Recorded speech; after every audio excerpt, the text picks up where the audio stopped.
어제 말씀에서 살펴본 대로 바울은 로마 교회 성도들에게 믿음이 연약한 자를 판단하지 말 것을 권하였습니다. 아직 믿음이 연약하여서 유대교에서 행하던 그 전통에 얽매여 있던, 그리고 그 전통으로 인해 양심의 가책을 느끼는 성도들을 함부로 정죄하지 말고 그들을 차별하지 말라는 것이었습니다. 그리고 이와 동일한 맥락 위에서 오늘의 말씀은 한 걸음 더 나아가 믿음이 연약한 성도들을 배려할 수 있어야 한다라고 권면하고 있습니다.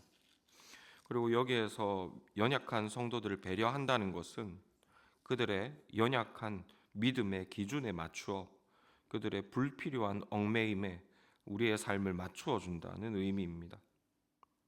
어제 살펴보았던 대로 유대인들은 일부 율법의 전통에 따라 금지시하는 음식을 가지고 있습니다. 대표적인 예로 유대인들은 돼지고기를 부정하게 여기죠. 그래서 돼지고기를 먹지 않습니다. 그런데 너무 당연한 이야기입니다만 돼지고기를 먹는 것은 죄가 아니죠. 그러나 유대인들의 입장에서 볼 때 이것은 아주 심각한 문제입니다. 만일 어떤 신실한 성도가 돼지고기를 먹는 것을 믿음이 연약한 유대인 성도가 보았다면 그는 믿음에서 나가 떨어질 수 있을 만큼 유대인 성도에게 있어 이는 아주 심각한 문제일 것입니다.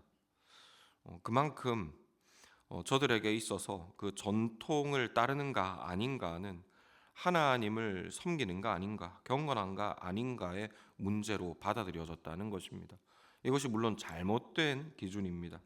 하지만 그들에게 있어서는 현실적으로 이런 연약함들을 극복할 수 없었다는 것이죠. 이게 어떤 의미인가를 좀 와닿게 설명하기 위해서 우리에게 적절한 예로서 이것을 설명해 보자면, 성경은 구체적으로 담배를 죄라고 정하지 않습니다. 하지만 한국 교회가 처음 세워질 때 선교사들이 전하여 준 아름다운 전통에 따라 우리 한국 교회는 담배를 죄라고 여기고 있습니다.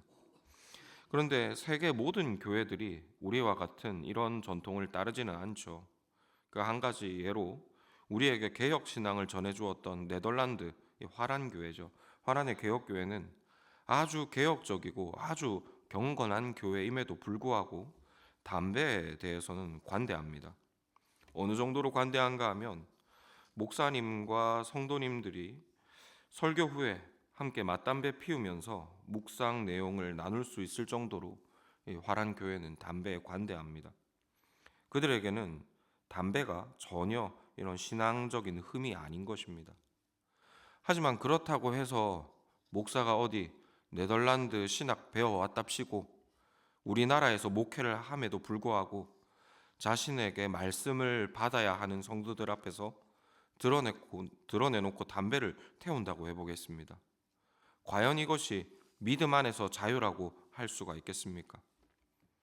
그는 스스로 믿음의 자유를 누린다, 이것은 죄가 아니다 라고 하겠지만은 그에게서 말씀을 받아 누리는 성도들은 심각한 시험에 빠지게 될 것입니다.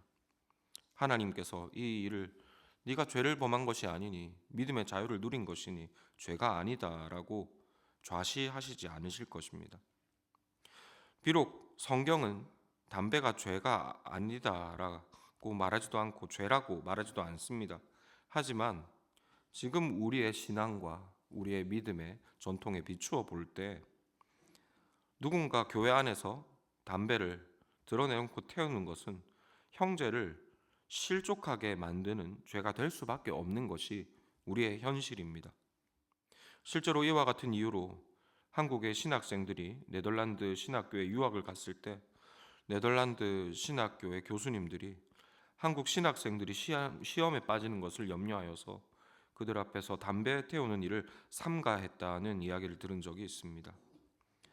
그들의 신앙 양심에 비추어 볼 때 담배는 악한 것이 아니지만 이것으로 인해 믿음이 연약한 형제들이 시험에 빠질 수 있기 때문에 기꺼이 저들의 연약한 기준에 자신을 얽매어 주었던 것입니다.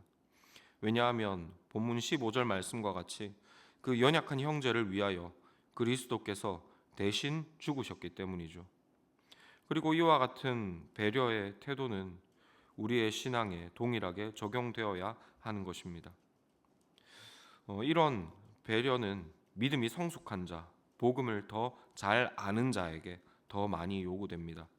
믿음이 성숙하고 복음을 더 잘 안다라는 것은 하나님의 구원을 더 잘 누리고 그 구원 안에서 자유를 더 많이 누릴 줄 안다는 의미입니다. 하나님께서 우리에게 요구하시는 그 핵심이 무엇인지 알기에 그만큼 유연하게 또 익숙하게 하나님을 섬길 수 있는 것이죠. 불필요한 얽매임에서부터 자유할 수 있는 것입니다. 그러나 그런 자유함이 때로는 연약한 성도의 눈에는 시험의 이유가 되어질 수도 있습니다. 그리고 그때 우리가 기억해야 할 것은 그리스도께서 바로 그 형제를 위하여 죽으셨다는 사실입니다.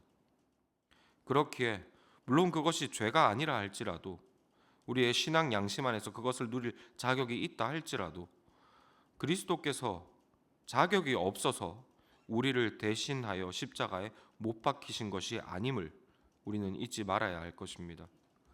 자격과 당위성을 말하자면 사실 우리는 구원을 받지 말아야 합니다. 우리가 그리스도께서 자격 없이 구원을 주셨기에 그 구원을 우리가 받았기에 우리는 우리의 형제들 앞에서 마냥 자격을 내세울 수는 없는 것입니다. 그러므로 우리가 이 시간 말씀을 묵상하며 기도할 때 우리가 그리스도께 받은 은혜를 기억하게 하여 주시고 연약한 형제들을 위하여 자신들의 권리를 다 쓰지 않는 선한 마음 주시기를 함께 기도하시기를 권합니다. 이로 인하여 온 교회가 그리스도의 사랑과 그리스도의 서로를 향한 섬김으로써 잘 세워져 가게 하여 주시기를 함께 기도하기를 권합니다.